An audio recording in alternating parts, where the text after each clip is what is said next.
the quotidian framing. Okay. So this is what the sound sounds like when you put it through the text-to-speech system. As if he were sleeping. And this is as if you were sleeping. Our Native American speaker. And this is then the resulting file. As if he were sleeping. Yeah, so we use the speech, the sound file generated with the text-to-speech system, compared it with the native speaker's intonation contours, and then manipulated it in Praat to sound more natural. As if he were sleeping. Okay. As if you were sleeping. As if he were sleeping. Okay. So this is what it looks like. So this is the original contour, and this is what you can see in text-to-speech systems in general, that they're much flatter than like natural interaction. So then we created videos with here our EasyBot.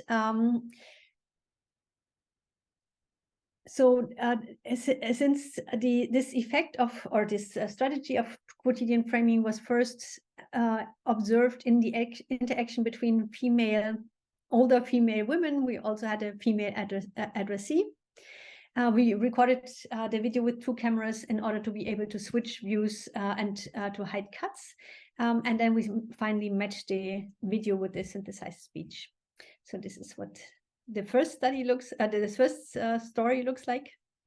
The person I was talking about, who I had been looking after and who passed away 6 months ago, here he is in this picture. His wife, the doctor, and I were looking at his monitor when we saw him pass, and he was just very quiet, as if he were sleeping. This is the But earlier framing. His wife kept talking to him, and he was like, "I'm sleeping, so be quiet. Don't be so loud," and things like that. But that was about it. I mean, he didn't say thank you or anything, just "You're so loud. Shut up." And I think those were his last words. He just laid there without moving. It wasn't like you see on TV, when the guy's head rolls to the side. Well, you know, his wife and I were there watching. The end of that was the first time I ever saw someone. Okay. Yeah, and the second story is one in which someone talks about a funeral, and while they were preparing the casket, the button popped off the vest. So the participants saw the video one time with the button popping quotidian framing in between, and in the other video once with and without the part about him not like saying "you're so loud," and then his head not rolling to the side. Okay, so we created then a questionnaire in which we checked those functions that Yoshiko Matsumoto had expected this strategy to have, namely that the story is perceived as sad, but also as funny, and also as nice and warm. That it has an effect on the relationship between husband and wife, or between the family of the deceased in the second story. That it has an effect on how resilient the survivor is getting across. And also we added some questions about how the robot is perceived, as whether it is rude, has a good sense of humor, or is perceived as empathetic. We, as participants, we used prolific in one condition only for US Americans, all native speakers of English, so you can choose that in prolific. And then a second group who saw the Japanese questionnaire with the Japanese videos, but the questions were still posed in English, and you can see the age range, and also the mean age is relatively similar. We also asked a couple of questions regarding how acceptable is it from your perspective to talk about death at all, and do you think that robots should play a particular role or an important role in society, because these aspects can have an impact on how people judge these videos in the first place. So our results. So in our first scenario where they're looking at the monitor and the head of the deceased doesn't roll to the side. So in both languages, the story is rated as more sad but also funny with a quotidian framing. Oops. The relationship between husband and wife is in both languages rated as significantly less close, because also they like the not saying thank you, and as more bad in English. There's a regarding the resilience in Japanese, the wife is judged as significantly coping better than without the quotidian framing, and the robot is perceived as slightly more empathetic in English and as significantly more humor in Japanese when using quotidian framing. So this is what the comparison looks like. And for this second study, we got less strong results. So in both languages, the story is rated as significantly more sad, but also funny with the quotidian framing. In Japanese, the relationship is rated as significantly more close with the quotidian framing. So this is actually what was expected. And in Japanese, the robot is perceived as slightly more empathetic and having significantly more humor when using quotidian framing. So in English, we only get one significant effect for this story, but in Japanese, we find the same ratings as for the first story. So that's the data. So, as I said, we also asked to what extent it is appropriate to talk about death in general, and people mostly found it appropriate. And this finding also correlates with no other rating in the questionnaire. And the same holds for whether robots should or should not take over important tasks in society. People found it medium appropriate, but there is no correlation between this rating and other ratings. So when we just go back to the questions we started off with, so can we confirm the suspected pragmatic effect? Yes, in both scenarios, the story is rated as sad but funny. Is the effect restricted only to older women, or is it more general? So we had like a mixed genders and a very large age range, and still we could confirm the effect of that strategy. And when we look at the differences between the two cultures, then we have seen that there are similar effects in the US as we have suspected for Japan, even though for the second story we only could show a significant effect for Japan. And also the coping function was only shown to be relevant for the Japanese listeners. And the two stories are affected to different degrees by the quotidian reframing. So the content of the story really matters. Okay, I think I'm running very late. So here we looked at language attitude based on intonation contours. So many features of our linguistic projections may have interpersonal effects. That is that instead of thinking, oh, this person is speaking with a speech melody that they probably got from their native language, they rather think, okay, this person is impolite, pushy, or formal. So, and they're like, ever since Gumpers, this effect has been shown in many instances. And our idea was that speech melodies may be associated with certain attitudes in Danish. And so what we were looking at the transfer of speech melody from Danish to German. So what we did was we recorded native speakers of Danish and German asking demographic questions of a questionnaire, like how old are you, what's your gender, have you seen a robot before? Because in Danish and German questions are quite different. So this is the intonation contour for the German utterance, how old are you, like wie alt sind Sie? So it goes quite like, do you have a lot of movement? Whereas in Danish you have a very flat contour, which is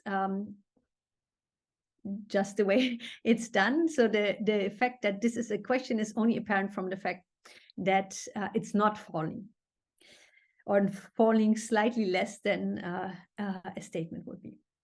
So what we did was we used the Danish utterance with the German utterance with the Danish contours and the other way around. And yeah, again, manipulated this in Pratt. And then we had our two keepons taking turns in asking 6 questions. And one keepon used the original speech melody, the other one used the speech melody of the other language, but both spoke the same language, of course. So this is what it sounds like. Let me see what. Hvor gammel er du? Okay. So that's was the German, and this is the. Hvor gammel er du? That's the original, and that's what it sounds like. Hvor gammel er du? With the German contours on top. And then we asked people which of the robots was more dominant, sociable, formal, polite, friendly, engaged, and natural. And for the Germans, we find that they find the robot with the German contours to be much more sociable, like significantly more social and significantly more friendly. But you can see also the other features go in the same direction, except dominance. So there is a significant effect also for dominance. So that if you don't use the German contours when you are speaking or asking German questions, that you are perceived as dominant. For the Danes, the results are much less strong. The reason for this is also that Danes don't judge anyone. We actually have comments on that as well, that they found it inappropriate to be asked to judge even a robot only on the basis of such a short interaction. But what we do find is that they find the situation or the interaction as significantly more formal when the robot uses the German contours in the questions. So what we can see is that the intonation patterns of a language are associated with certain attitudes when transferred into the other language, which may reflect on the speaker's character, at least to some extent. So in Danish, we have seen that the effect is not that strong. So here we used speaking style by the robot and looked at the effect of the speaking style on creativity in teams. Previous work has shown that facilitators can actually influence the outcome of creativity workshops.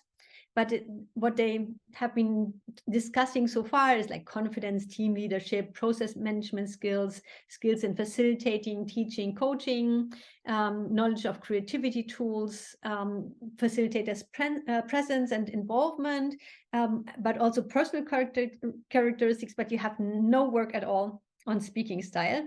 So this is what we are doing here now. In previous studies, we used a large range of manipulations of speaking style in order to make speakers more charismatic. And we found significant effects for more charismatic speech on learning, on behavior change. So yeah, really strong effects. But here we wanted to narrow down what speech characteristics really influence or create that effect. And so what we did here, we increased the pitch range, we used more accented words, and we lowered the center of gravity of the speech. And our expectation is that these 3 manipulations will have an effect on perceived engagement, flexibility, and competence of the speaker, who is a robot in our case. So our research question is, are team creativity and team performance influenced by the characteristics of the voice of the robotic instructor of a creativity task? And the characteristics that we've tested are, as I said, pitch range and center of gravity. And so that's what the manipulated file sounds like. Thank you so much for the hard work. I'm going to look at your ideas later. Now, if you could fill out the questionnaire and upload the... Okay, and that's the other one. Thank you so much for the hard work. I'm going to look at your ideas later. Now, if you could fill out the questionnaire and upload the video recording to the Dropbox. Thank you so much. Okay, so as a creativity task, we used visual synectics, which is a task where we created a Miro board for our participants. This was during the pandemic and during online teaching. So we had as participants students who were already in online classes, and we gave them first the consent form and then access to the Miro board. And so first of all, they had to watch a video with this robot explaining the task to them, which consists of basically brainstorming everything that comes to mind when seeing this picture, using the post-it. So you can just drag the post-its there and write something on them. Then they got the next instructions, and the next instruction is to use the post-its from here to create ideas for a new chocolate product. So if you have written warm here, then what would warm be for chocolate? So it could be hot chocolate or chocolate with a sweater or whatever. So all ideas were allowed. And then finally, the robot thanked them, which is what you just heard, and gave them a questionnaire to fill out about, coming. So fill out the consent form, see video one, brainstorm ideas about the photos, see the second video, come up with ideas for the new chocolate product based on the ideas from task 1, see video 3, and then fill out the questionnaire. And in the questionnaire, so first of all, we asked questions about the robot, and we have been using these questions for a long time for whenever we were using robots to study the effects of speaking style.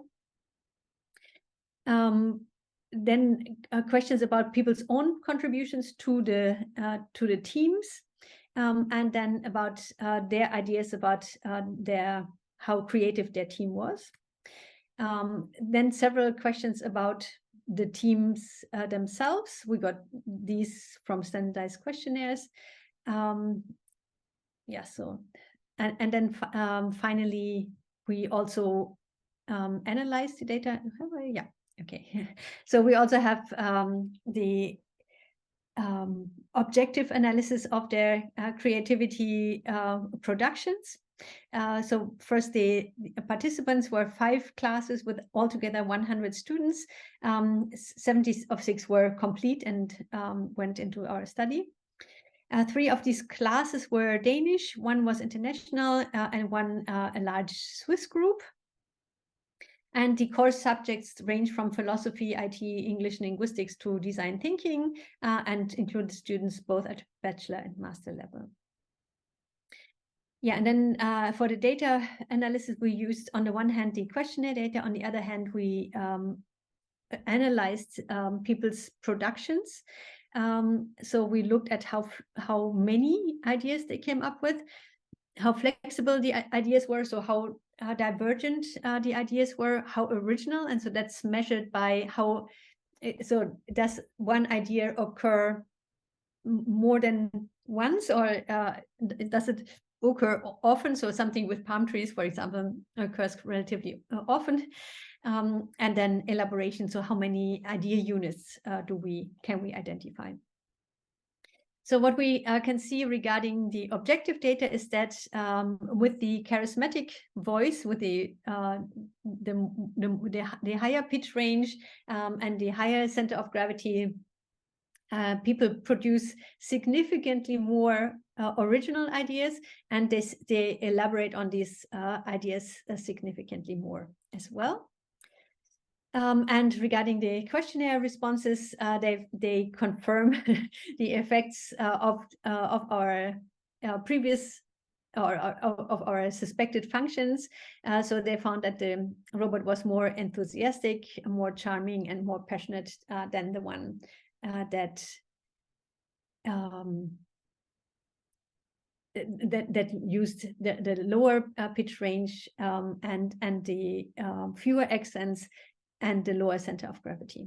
And we also get near significant results for charming and uninspiring, like in the other way around. So regarding team performance, people thought that the less charismatic robot would understand better how they reason, and they also felt more resilient as a group during the task with the less empathetic or less charismatic robot.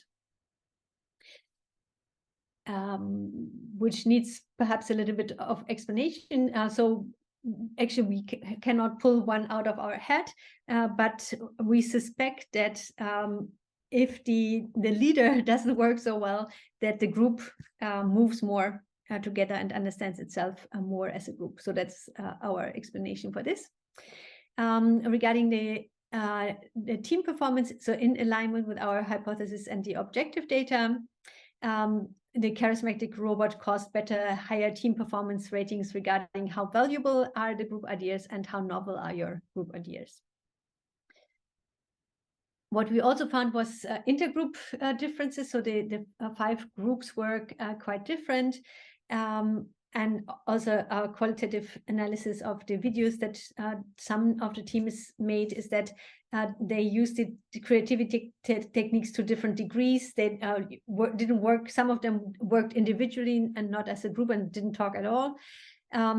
Some were also not used to filling out questionnaires at all. So they thought that we were pulling their legs on some of these questionnaires. So since these were standardized questionnaires, yeah, this is really something to keep in mind.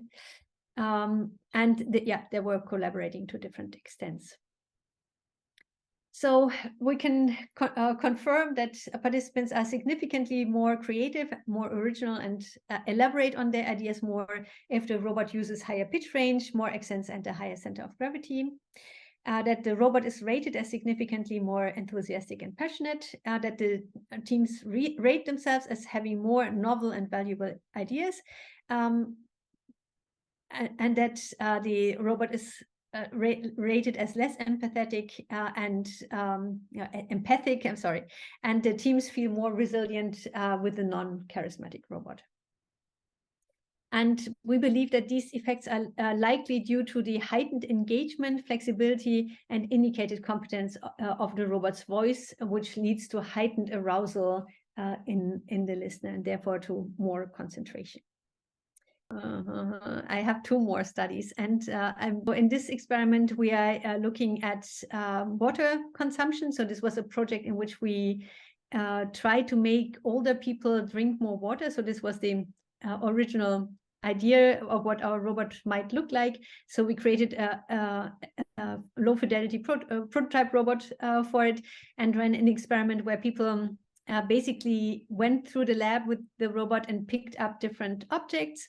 So here you see a little bit of a video. Hello, how are you? I'm good, thank you. I'm happy to hear that. Oh, I'm a robot, and I can lead you through this game. okay, thank you. Our first task is to get a plate from the shelf over there.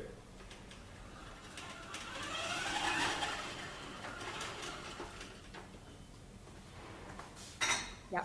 So Yes. the robot is leading the participants through the lab. They're picking up everything that they need to set a table, which they don't know by then. And here on the table there are glasses. And while the robot instructs them to pick up a glass, it also makes a comment on the importance to drink more more water. So in one condition, it says nothing. In the second condition, it says it's important to drink enough water during the day. Most participants drink half a liter after this game. And this is there's persuasive strategy social proof suggested by Cialdini. And in the second and the third condition, we personalize this social proof by saying most female or most male participants drink half a liter after this game, depending on what they had written in the questionnaire themselves about their gender. So this is personalized social proof.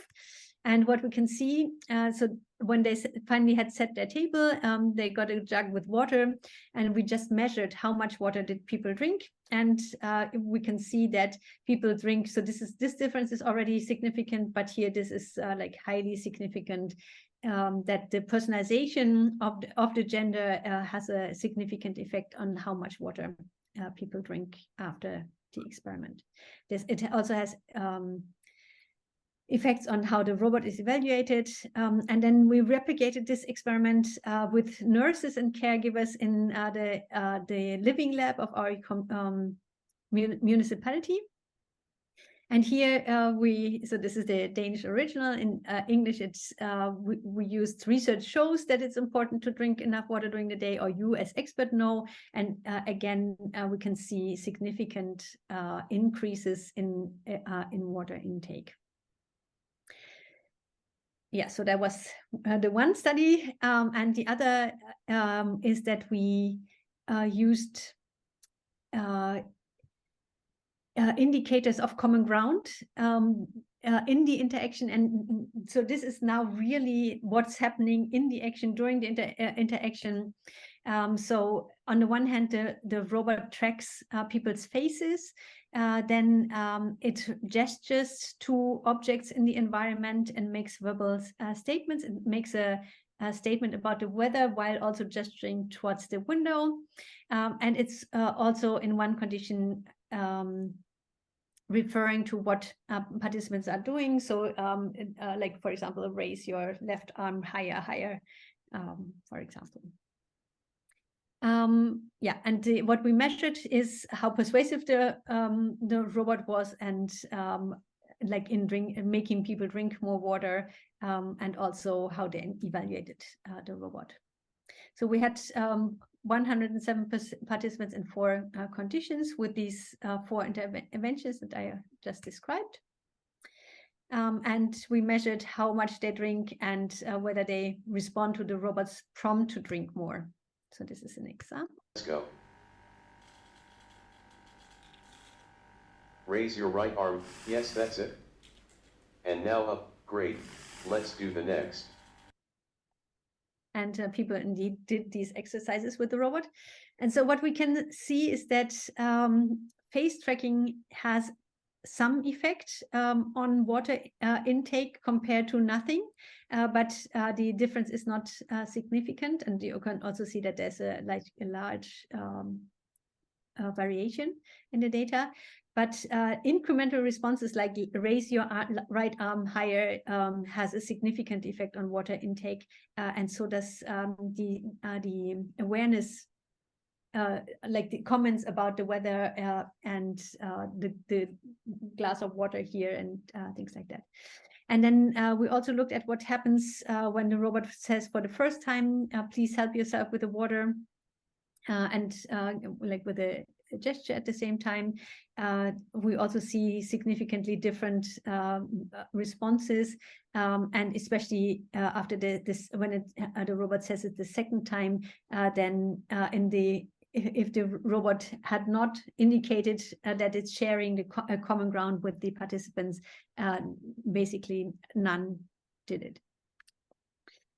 There are also significant effects on robot perception: intelligent, authoritative, charismatic, trustworthy, and likable. So the experiment shows that taking the communication partner and the joint situation into account increases both the robot's persuasiveness and also improves the evaluation of the robot and of the interaction. So indicators of common ground influence. Yes, and now I would like, just to finish off, like to show you one more experiment by Gabriel Skense. He used this furhead robot in a museum for 9 days and had like 584 participants in these nine days. And you can see that there are always two people interacting with the robot at the same time. And these people were manually coded as either child or adult or woman or man. And then he looked at like amount of speaking and amount of overlap. And you can see that if an adult female is speaking with another adult female, you have this like very large amount of speaking and a lot of overlap. But as soon as the adult female is talking to a female or male child, or to another male adult, the differences, or the amount of speaking time goes down, and as does the overlap. So I thought this is quite nice and funny, because people otherwise really have problems getting these data together. Okay, there are possible problems with robots as confederates. So one may say, okay, these interactions are just so reduced that they're so unnatural, and that the processes that you can observe are very different from processes in natural conversation, and therefore irrelevant for us to understand language better. Or you can say, okay, people, this works maybe, but people attribute intentions and properties to robots that they don't possess. Or you can say understanding is always interactionally achieved, and therefore the interactions are not really comparable. So regarding reductionistic, yes, it's true, they're reductionistic, but because they are reductionistic, you don't have to bother about effects of gaze, for example, or mimics, or the effects of gesture in that way. And also there are human interactions that are not more sophisticated in their responses. For example, interactions with infants show very similar features, also in terms of intention attribution. So I have a lot to say about this one here. Regarding the interactional achievement, this is true, and this is really also a problem. So even though the robot's behavior is always the same in all cases, if I did not understand occurs after something like go straight, it has a very different impact than if it occurs after I would like you to go to the second object in the middle of the four red ones, for example. So the placement of identical robot utterances matters, and people's sense-making efforts matter. Oh God, now I'm really over time. But this is also it. I think I have shown you some nice examples of what we can do with this method. Not everyone responds in the same ways, but yes, okay, I leave this for the discussion. And here's my invitation. If you would like to test something, and if you got inspired from this talk, just write to me and we can figure something out. Okay, thank you very much for your attention.